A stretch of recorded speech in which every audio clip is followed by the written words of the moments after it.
Jamaica, TNT watch waters, this. and you'll be safe. Trinidad is not a target. Tobago is not a target. So I totally disagree with the narrative out there by some, that we're exposing our nationals to danger.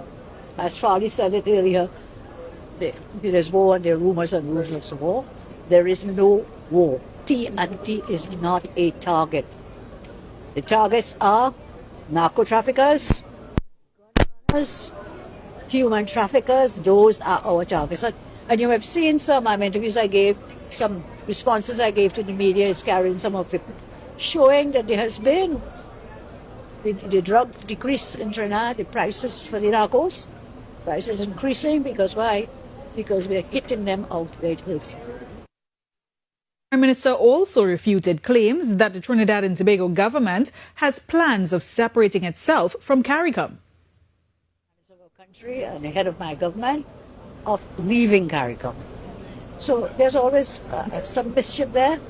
What I did say, and I'll repeat, is we must also look to others. We have to look to others in the international arena.